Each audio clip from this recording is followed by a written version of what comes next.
Hi, welcome to this episode of Crick Bite with me, Jayendra. In this episode, I've got a lot of things for you. We'll look at some of the news that are making headlines in the cricket world. We also have a very interesting segment where I analyze the so-called experts. By the way, do you believe the predictions of so-called experts? If yes or no, let me know in the comments below. But I've analyzed some of the predictions that were made with respect to the Champions Trophy by the so-called experts that you see in the cricketing world. That will be an interesting segment in this video. And then I also have our Do You Know as well as the trivia time segment. But before that, this happened a few days back where WPL final was played and Mumbai Indians, there was no surprise, Mumbai Indians won the title for the second time. We'll look at some of the features of this WPL in this video. So in this section, we are looking at some of the news in the cricketing world. As I mentioned, Mumbai Indians defeated Delhi Capitals to win their second WPL title. With this, Mumbai Indians is now the most successful franchise in the franchise cricket. They have now 12 titles, and here I've mentioned these titles, and they have 5 IPL titles, 2 WPL titles, as I mentioned. Then they have two Champions League titles, which was there before, and then they won in the Major League Cricket. They won in 2023. And then they also won in the ILT20 last year, and recently they won SA20 with the Cape Town's team. So it's really difficult to beat Mumbai Indians once they reach the playoffs. So the simple formula to defeat Mumbai Indians is not to allow them to reach to the playoffs. Once they reach the playoffs, there is high probability they will go all the way and win the title. Okay, so recently, 2 days back, the new IPL rules were announced. Some of them are very interesting. We'll go through most of them. The first rule is now DRS also covers the height no ball. Previously they piloted this this height. Of every player and where the ball is going to find out whether the ball is a no ball or not. But that was an umpire's review last year. Now they have added this to the DRS. So DRS will include all of this, and players or captain can or the batsman can ask for this DRS review. Last year, you remember, Hardik Pandya was penalized because of slow over rate, and he will miss the first match against Chennai on Sunday because of this rule. Because of slow over rate, the captain was penalized, but now the captain will not be penalized immediately. But this is the new rule where there is a concept of demerit points. So now there will be a demerit points for each captain over a 36-month period. So which will probably include maybe 2 IPL tournaments. So or 3 IPL tournaments, and then then the captain will be penalized if they are the demerit points. Then this is a very interesting new rule where the ball can be replaced. The fielding team can ask for replacement of the ball after 11 overs. With the 11th over starting, they can ask the umpire to change the ball. This is a really great concept now, because with the impact sub rule, which by the way I really appreciate. The impact sub rule will also continue this IPL season, but IPL sub rule, impact sub rule took away the toss from the whole equation. And now with this rule, ball replacement rule, they will take away the due from the whole equation. I hope so. So this is a rule that will come into picture only in the day-night games. I don't think this will come into picture in day games. It will be really interesting to see how teams cope up. The batting teams, maybe for the batting team also, it might be good. They will have a hard ball. So it will be very interesting to see how this rule will come into picture. And last but not the least, the last rule that got changed is this saliva on the ball thing. So it has come back because during the pandemic that was stopped or banned. Now bowlers will be able to shine the ball, or the fielding team will be able to shine the ball using their saliva. So yeah, so no surprises there. Okay, next big news was that Harry Brook was banned by BCCI or IPL Governing Council for 2 years. So this is a really good. I really applaud BCCI and the IPL Governing Council for this decision, because in the past we have seen cricketers from certain countries like England, Australia, South Africa. They used to take their place for granted. They used to come into the auction, they used to get big bucks, and then they used to just vanish or just say that, without giving any valid reason, they used to say that they won't be participating. Now with this rule, I think everybody will be on their toes, and again, this is a really good step by the BCCI. We have already seen that everybody came together, on time. All the players came and joined the team, so that's really good to see. By the way, really interesting news also that came from some other league, that they have sent that league had sent legal notice to the South African player called Corbin Bosch, because Corbin Bosch has been called by Mumbai Indians and he has just told bye-bye to the other league. So so legal notice is being sent.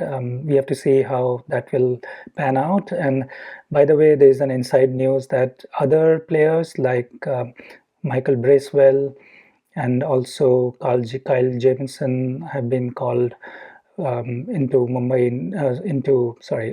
IPL teams. We don't have many details right now, but I think there are interesting and spicy times ahead in the next few days. Okay, BCCI has announced 58 crore rupees, Indian rupees, which is around $7 million for Team India for winning, as a reward for winning the Champions Trophy this year. This is again really good. I hope a lot of money is also given to the support staff, not only the coaches, but also throwdown specialists, masseurs, physiotherapist, and all of the other support staff and that is there with the Indian team. They do a really great job in taking care of the players.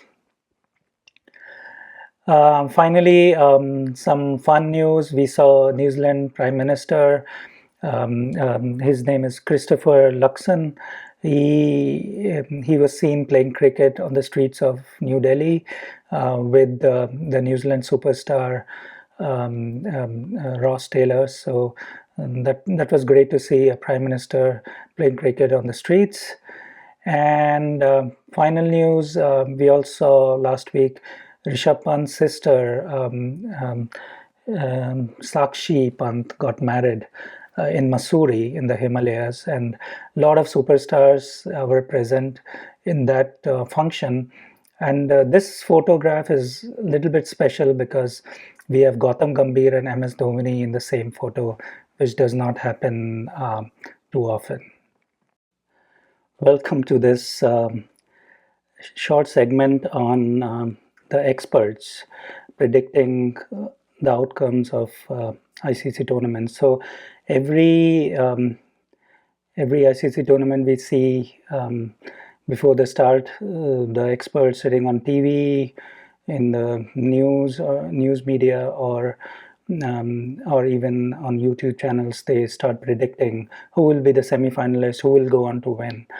And in this short segment, I wanted to just touch upon whether experts get it right or not. So some kind of research here that I'm going to show, and you can decide for yourself. I'll just give you some points. So here I've taken the some of the experts. These are 18 experts that I could find on the internet. The famous ones, basically, I've left out some of them. So all of these experts, they predicted the semi-finalists.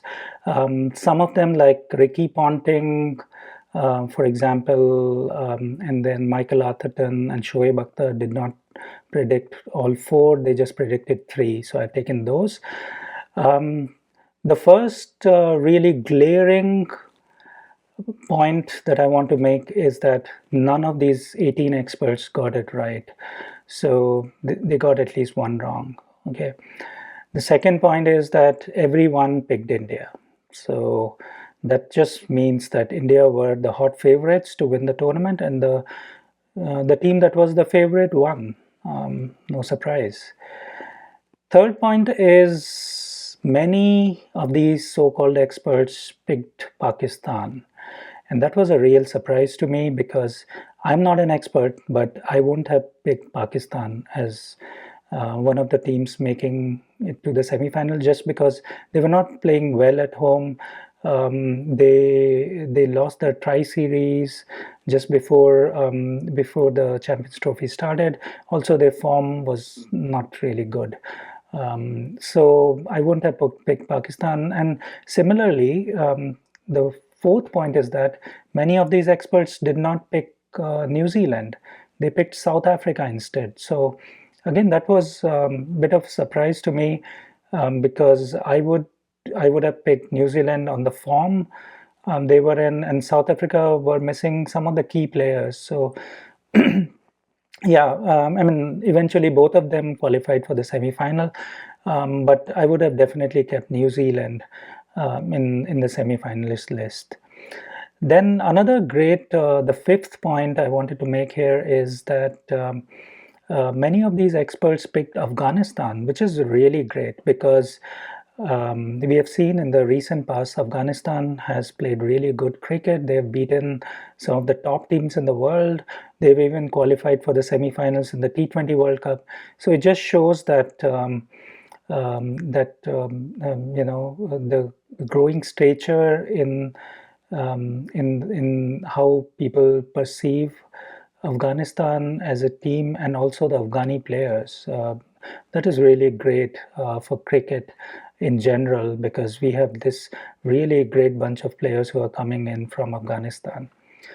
Then the sixth point is that many of the experts were very true to their nationality. So, for example, everybody picked India, Australians picked Australia, New Zealand, excuse me. But there was one player, Rashid Latif, the ex-player from Pakistan. He did not pick Pakistan. That was again a surprise for me. You can see the second last one. He picked India, New Zealand, South Africa, and England. So yeah, it tells something about Rashid Latif. Next point, or the last point here, is that uh, some experts got it completely wrong, like Ravi Shastri, because he picked Australia, South Africa, England, which were in Group B. So only two could have qualified. So maybe Ravi Shastri gave his predictions late at the night, so we can forgive him. But why is it important? Yeah, because if you are an expert, you have so much access to information, to players, when you are doing commentary, etc. You know, I would imagine that you would get, or I would expect that as an expert like this, you would get at least three of them right, because one team could be really a wild card, which did not happen, by the way, in this tournament. But yeah, it could happen. You can get one wrong. But getting two wrong or more than two wrong, like Bazid Khan got three wrong, I mean, that's for me, that you are not an expert. Sorry, but yeah, most of the people got three right, which is great. I would really call them. They really look at players, probably with an unbiased eye. So this is the research. Please let me know in the comments what you think about the predictions of the experts. Here's my favorite segment. Did you know? First one is, um, unfortunately, Delhi Capitals have lost now three consecutive finals in the WPL.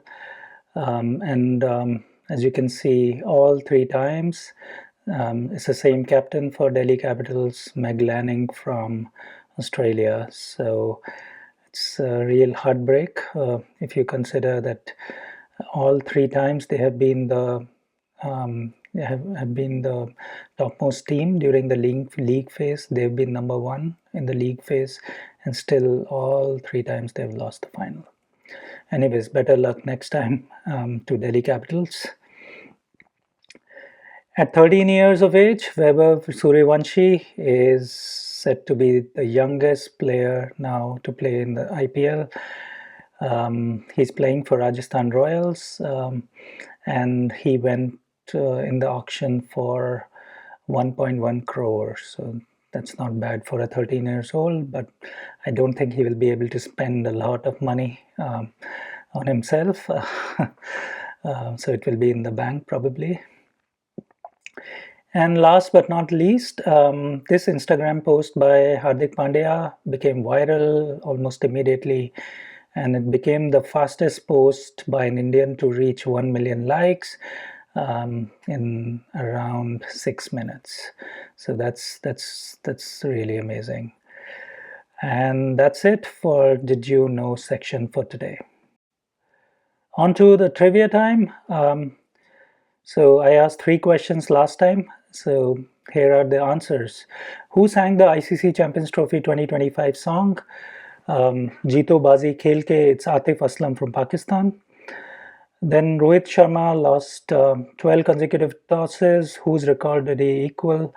Well, it's Brian Lara. And if Rohit loses another toss later, I think India is playing ODIs in October, I think. So in October 2025, if he loses another toss, well, it will be 13 times. It will be a new world record of losing tosses. And the last one was the easy one. Which country will host the Champions Trophy in 2029? It's India. So those are the answers from last time. Coming to the three questions for this time in the trivia time section.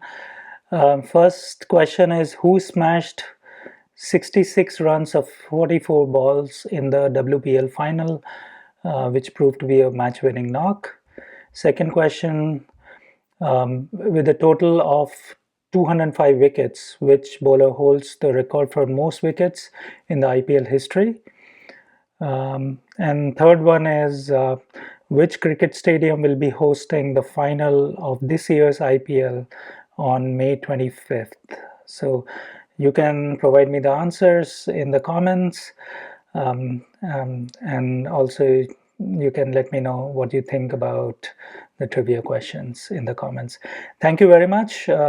Take care, and I'll see you in the next video. Bye-bye.